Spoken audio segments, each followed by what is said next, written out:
Using spiritual and or philosophical sources, cite a couple passages on life and or leadership that you feel have helped shape your core personality and approach to politics.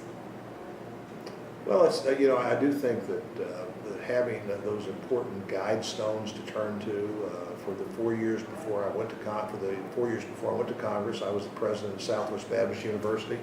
and I would say that all of the great speakers that we bring to that campus, for whatever reason,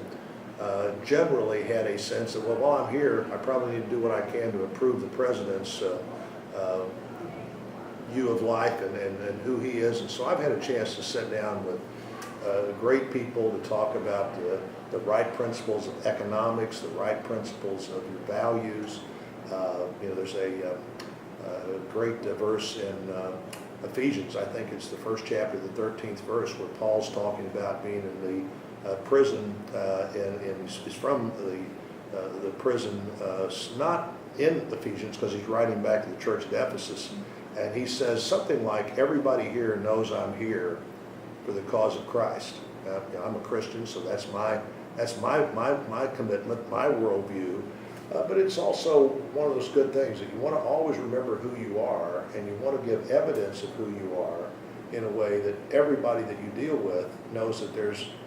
more to you than any given job, there's more to you than any given moment,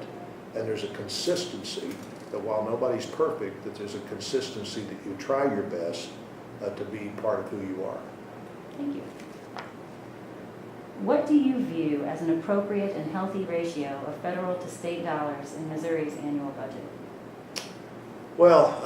I think that as much as possible, we ought to get these levels of government, and not just two, but state, federal, and local,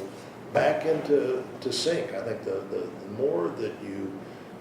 can get a problem down to where you're really talking about solving the problem where it exists, the more common sense you're going to have in that problem, and the better solution you're likely to get. So we should minimize the dependency between the federal government and the state government. The things that the federal government have made the state do, there should be an ongoing sense of responsibility for that, but we need to try to figure out how we can make those things work better. One of the, in spending generally, Rebecca, the government is the last place left in America